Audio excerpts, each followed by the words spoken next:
आजची date 10 August आहे आणि आय होप तुम्ही महाट्रान्सफरचा जो फॉर्म आहे तो फिल केलेलाच असेल आणि महाडिस्कॉमसाठी पण आता तुम्ही 16 तारखेपर्यंत मे बी ए आणि जेई आणि टेक्निशियन पण फॉर्म फिल करू शकता. तर जवळपास आता 16 तारखेपर्यंत हे प्रोसेस होऊन जाणार म्हणा. आता काही एक्सटेन्शन द्यायचं काही आहे नाही म्हणा सध्या रिझन. तरी पण म्हणजे आता तर नाहीच आहे, पण जर आपण एक्झामचं पाहिलं म्हणजे आता ट्रान्सको आणि हे डिस्कॉमचे आता हे होऊनच जाणार 16पर्यंत.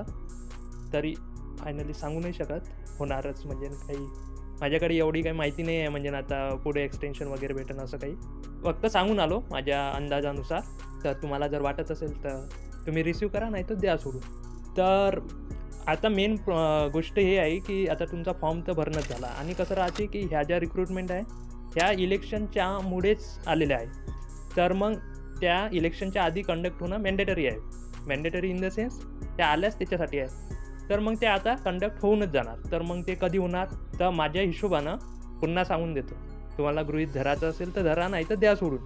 तर मला असं वाटते की सप्टेंबरच्या म्हणजे सेकंड हाफ किंवा मग लास्ट वीक तुम्ही म्हणू शकता ते एक्झाम होऊ शकते. आणि जर सगळ्या गोष्टी बरोबर झाल्या तर पुन्हा सांगत आहे ते subject to condition, terms and condition लागू आहे त्याला. फक्त असाच अंदाज सांगत आहे. तर मग तुम्ही म्हणाल का मग एक्झॅक्ट माहीत नाही तर मग कशाला सांगत आहे, तर त्यानं तुमचा लॉस थोडी होणार आहे. तर माझं म्हणणं हे पण आहे याच्यासोबतच की जर तुम्ही म्हणजे प्लॅन बी पण तुमच्यासोबत असू द्या, कारण की SCBCचं रिझर्वेशन वगैरेचा मुद्दा आहे सोबतच. तर आता रिक्रुटमेंट पण खूप सारे येत आहे सेकंड हाफमध्ये. RRB JEE आहे तुमच्याकडे, SSC JEE पेपर 2 आहे, HPCL आहे, NFL, RCFL जे झालेलं आहे पेपर. RCFLचा झाला आहे, NFLचा आज किंवा उद्या आहे, म्हणजे जेव्हा मी रेकॉर्ड करत आहे तेव्हा म्हणत आहे. आणि बाकी पण HL आणखी पण येणार आहे एक्झाम. तर खूप साऱ्या एक्झाम आता तुमच्या पाईपलाईनमध्ये आहे, SSC JEE, RRB JEE. तर तुम्ही याचा पण अभ्यास करू शकता सोबत महाट्रान्सफरच्या सोबत. आणि काही KCL, HPCL, SSC JEE paper 2 जर असेल तर या तर विदाऊट एक्स्ट्रा कोणती मेहनत केल्याशिवाय ह्या पण तुम्ही टॅकल करू शकता. तर त्या पण एक्झामसाठी काही स्पेसिफिक तुम्हाला अभ्यास करायची गरज नाही. तर प्लॅन बी असू द्या, इन केस काही झालं तर तुमच्या ते कामी येऊन जाणार आणि तुम्हाला त्याचा फायदा होणार. तर आता तुम्ही जे पण ज्यांचा अभ्यास थोडाफार आणखी पण राहिला आहे किंवा मग जे आता हे 2024चे पासआउट आहे आणि एक्झाम देत आहे, आधी जेव्हा ते स्टडी करत होते सेकंड इयर फर्स्ट इयरमध्ये, तर आधी नसन केला तर त्यांच्यासाठी माईट बी जर सप्टेंबरमध्ये एक्झाम झाली, होप करूया, तर थोडा टाईम कमी आहे. पण बाकी लोकांचा ज्याचा बऱ्यापैकी झालेला असेल त्यांनी म्हणजे आणखी पण थोडंफार आता रिव्हिजन वगैरेकडे लक्ष द्यायची गरज आहे. आणि हेच सांगणं आहे की सप्टेंबरमध्ये एक्झाम होऊन जाईल सगळ्या गोष्टी बरोबर झाल्या तर. सप्टेंबरच्या एंडमध्ये पुन्हा सांगतो, तुम्हाला पटत असेल तर घ्या, नाही तर तुमचा जर आणखी मोठे कॉन्टॅक्ट असेल आणि तुम्हाला माहीत असेल तर त्या हिशोबाने तुम्ही कमेंटमध्ये पण लिहू शकता.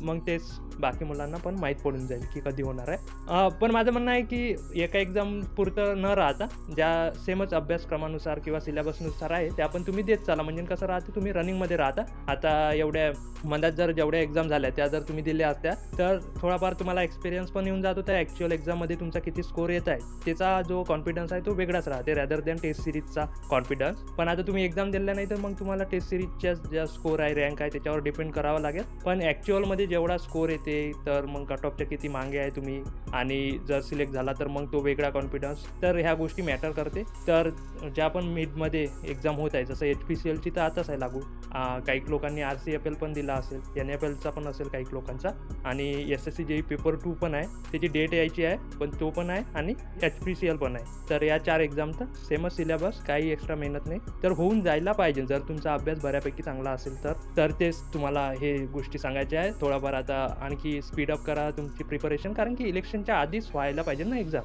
तर ते करणारही त्या हिशोबानं, अनलेस अदरवाईज काही वेगळीच कंडिशन आली तर, किंवा मग एक्झाम झाल्यानंतर मग SCBCचा इश्यू येऊ शकतो, फिक्स नाही आहे, असा येऊ शकतो. त्याच्यासाठी म्हणत आहे प्लॅन बी पण असू द्या सोबत. बाकी जर तुम्हाला याविषयी आणखी माहिती असेल तर तुम्ही कमेंट सेक्शन मध्ये पण लिहू शकता. बाकी म्हणजे माझं म्हणणं तेच आहे की अभ्यास थोडाफार असला म्हणजे मग बाकी एक्झाममध्ये पण तुमचं सिलेक्शन होऊन जाईल जर अभ्यास झाला असेल तर. मग तिथे नाही होणार, मग इथे नाही होणार, मग कुठेच नाही होणार, मग बसणार बोंबलत तुम्ही. ठीक आहे. तर आय होप तुम्ही अभ्यास चालू ठेवत असाल, चालू राहू देत आहे. आणि तुमच्या बऱ्यापैकी रँक येत आहे. आणि तुम्ही जर आणखी पण ज्यांचा अभ्यास झाला आहे किंवा मग थोडा आणखी पण चांगल्या प्रकारे अभ्यास करायचा आहे, तर तुम्ही मेंटरशिप चॅनल, IMP, IMP, MCQज चॅनल, नोट्सचं चॅनल आहे, त्याच्यानंतर PYQचं चॅनल आहे, ते जॉईन करू शकता, जेणेकरून तुमच्या आणखी पण बूस्ट होऊन जाईल अभ्यासक्रम किंवा मग तुमचा कॉन्फिडन्स पण बूस्ट होणार. तर तुम्ही ते जॉईन करू शकता. आणि जे नवीन वगैरे आहे आणि थोडंफार लवकरात लवकर काही माझ्या हिशोबाने मी तुम्हाला सांगू इच्छितो, तर तुम्ही मेंटरशिप प्रोग्राम पण जॉईन करू शकता, 1-to-1 मेंटरशिप. तर सगळ्याच्या लिंक्स तुम्हाला डिस्क्रिप्शनमध्ये भेटून जाईल. बाकी तुमची इच्छा आहे, जर तुम्हाला वाटत असेल की बऱ्यापैकी सिलेक्शन एवढं आणि तुम्ही रँकमध्ये येतच आहे ऑलमोस्ट सगळ्याच एक्झाममध्ये, किंवा मग जेवढ्या पण मॉक वगैरे देत आहे आणि काही थोडाफार 1-2 मार्क्सचा साईड डिफरन्स ॲक्च्युअल एक्झाममध्ये जर तुम्ही मागील काही एक्झाम दिल्या असेल, तर मग तुम्हाला जॉईन करायची काही गरज नाही आहे. बाकी काही लोक तुम्ही जॉईन करू शकता या व्यतिरिक्त. तर सगळ्याची माहिती तुम्हाला डिस्क्रिप्शनमध्ये भेटून जाईल. तर काही चॅनल मेंबरशिप आहे आणि काही म्हटल्यापेक्षा एक ऑल इन वन मेंटरशिप आहे, म्हणजे त्याच्यात तुम्हाला सगळंच भेटून जाईल. तर त्यांचे डिस्क्रिप्शनमध्ये जे लिंक आहे त्याच्यावर तुम्ही क्लिक केला की डायरेक्ट त्याच्यावर चालले जा आणि तिथे तुम्हाला सगळी माहिती भेटून जाईल, प्राईस, कसं एनरोल करायचं आणि सगळं काही. तर तिथे तुम्ही एनरोल करून घ्या. जर तुम्हाला थोडंफार एज पाहिजे नसेल, तुमचा असं वाटते की तुम्हाला अभ्यास झाला आहे, तर तुम्ही तिथे म्हणजे नक्कीच एनरोल करून पहा. IMP MCQमध्ये तुम्हाला थोडा बढिया मजा येऊन जाईल. तर तुम्ही तुमचा अभ्यास थोडाफार बूस्ट करून देणार आता ह्या 1-1.5 महिन्यात. आणि आपले चॅनलवर 1960 चालू आहे सबस्क्रायबर, कमसे कम 2000 तरी न्या, 2024 तरी करून द्या. म्हणजे मी लवकरच तुमच्यासाठी गिव्ह अवे पण करणार आहे, म्हणजे 2K जर सबस्क्रायबर केले तर. आणि त्यासाठी प्लीज तुम्ही सबस्क्राईब पण करून घ्या आपल्या यूट्यूब चॅनलला. तर भेटूया नेक्स्ट व्हिडिओमध्ये. आणि आपली जे पॉवर सिस्टीमची जे सिरीज आहे, आता त्याच्यात कसं ते व्ह्यूज कमी होत चालले आहे, तर तुम्हाला वाटत असेल तर मग ते पण आपण कंटिन्यू करून घेऊ, जेणेकरून तुमचे पॉवर सिस्टीमचे बऱ्यापैकी क्वेश्चन कवर होऊन जाते, जे नॉर्मली येतात. जसं काय माहीतच आहे तुम्हाला, ट्रान्सफॉर्ममध्ये पॉवर सिस्टीम इम्पॉर्टंट आहे, तर त्यांचा पण तुम्हाला फायदा होणारच आहे. तर चॅनलवर नवीन असाल तर सबस्क्राईब करून घ्या. मेंटरशिप प्रोग्राम पाहिजे नसेल, मेंटरशिप चॅनल्स पाहिजे नसेल, चॅनल मेंबरशिप पाहिजे नसेल, तर ते पण तुम्ही जॉईन करू शकता.